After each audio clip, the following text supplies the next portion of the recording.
السلام علیکم ورحمۃ اللہ وبرکاتہ۔ پیارے دوستو، آج ہم آپ کو بتائیں گے کہ ایک عالمہ لڑکی کی شادی ایک ڈاکٹر سے ہو گئی۔ اس کے بعد جو کچھ بھی ہوا وہ سن کر آپ بھی حیران رہ جائیں گے، اس لیے ویڈیو کو آخر تک ضرور دیکھنا۔ اگر ویڈیو کو لائک نہیں کیا تو اس ویڈیو کو لائک بھی ضرور کریں۔ تو چلیے دوستو، ویڈیو شروع کرتے ہیں۔ پیارے دوستو، کہا جاتا ہے کہ حیدرآباد کے کسی علاقے میں ایک ڈاکٹر لڑکے کی شادی ایک عالمہ لڑکی کے ساتھ ہو گئی۔ شادی کے 2 سال کے بعد ڈاکٹر صاحب کے گھر میں پہلا لڑکا پیدا ہوا، یعنی گھر میں بیٹے کی ولادت ہوئی۔ یہ دیکھ کر عالمہ بیوی نے اپنے شوہر سے کہا کہ ہم اپنے اس بیٹے کو دینی تعلیم دلواتے ہیں۔ میرا شوق ہے کہ ہمارا یہ بیٹا عالم بنے۔ یہ سن کر ڈاکٹر صاحب نے اسے عالم بنانے سے انکار کر دیا اور کہا کہ میں تو اسے پڑھا لکھا کر ایک بہت بڑا آفیسر بناؤں گا تاکہ یہ دنیا کا کامیاب ترین انسان بن سکے اور ہمارا نام روشن کر سکے۔ ڈاکٹر صاحب کی بیوی عالمہ تھی، دیندار تھی، اس لیے اس کا شوق تھا کہ اس کا بیٹا عالم، حافظ یا قاری بنے، لیکن ڈاکٹر صاحب نہیں مانے۔ اس کے بعد 2 سال کا وقت گزر گیا۔ ڈاکٹر صاحب کے گھر دوسرا بیٹا پیدا ہوا۔ اس بار بیوی نے پھر سے ضد کی کہ وہ اپنے بیٹے کو عالم بنائے گی، لیکن اس بار بھی ڈاکٹر صاحب نہیں مانے اور کہنے لگے کہ وہ اپنے بیٹے کو بہت اچھے اسکول میں پڑھوائیں گے۔ پیارے دوستو، اس کے بعد میں 2 سال کا وقت گزرا، ان کے یہاں تیسرا بیٹا پیدا ہوا۔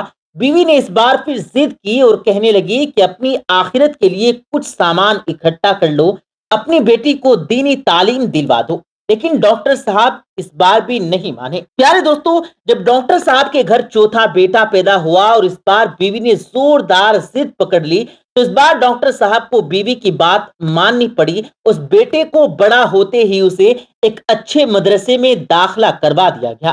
وقت گزرتا گیا، ڈاکٹر صاحب کے پہلے تینوں بیٹے دنیا کی پڑھائی کرنے کے بعد اعلیٰ سرکاری آفیسر بن گئے اور ان کا چوتھا بیٹا دینی تعلیم حاصل کر کے حافظ، قاری اور عالم بن گیا۔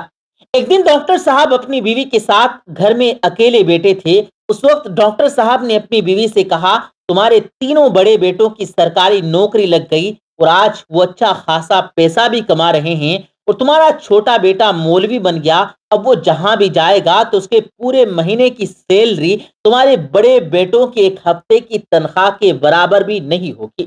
ڈاکٹر صاحب اپنی عالمہ بیوی سے کہنے لگے، تم نے اپنی مرضی چلا کر بہت بڑی غلطی کر دی ہے اور مجھے معلوم ہے کہ آج تمہیں اپنے فیصلے پر پچھتاوا ہو رہا ہوگا۔ شوہر کی بات سن کر بیوی نے کہا کہ مجھے تو بالکل بھی پچھتاوا نہیں ہو رہا۔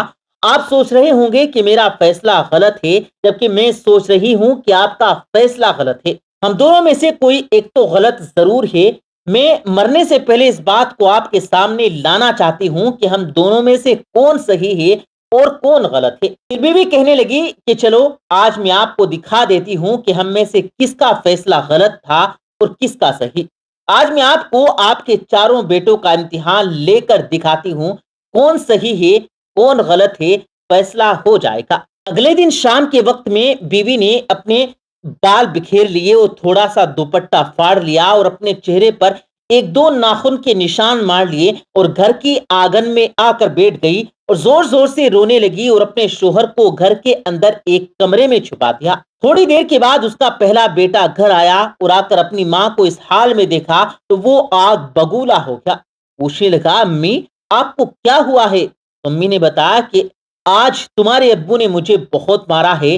اتنا سنتے ہی وہ بیٹا غصے سے لال ہو گیا اور باپ کو برا بھلا کہنے لگا کہ بڈھا اس عمر میں سٹیا گیا ہے، پاگل ہو گیا ہے، کہاں ہے وہ، میں ابھی دیکھتا ہوں۔ امی نے کہا کہ وہ ابھی گھر پر نہیں ہیں، تو بیٹا کہنے لگا کہ آج جب گھر آ جائیں تو مجھے بتا دینا، آج دیکھتا ہوں میں اس کو کہ وہ کس طرح تم کو مارتا ہے۔ اتنا کہتے ہوئے وہ غصے سے اپنے کمرے کے اندر داخل ہو گیا۔ یہ تمام باتیں ڈاکٹر صاحب اپنے کمرے میں چھپ کر سن ہی رہے تھے۔ خیر، تھوڑی دیر کے بعد ان کا دوسرا بیٹا بھی گھر آ گیا۔ ماں کو اس حالت میں دیکھا تو وہ بھی آگ بگولا ہو گیا اور ماں سے اس کے بارے میں پوچھنے لگا۔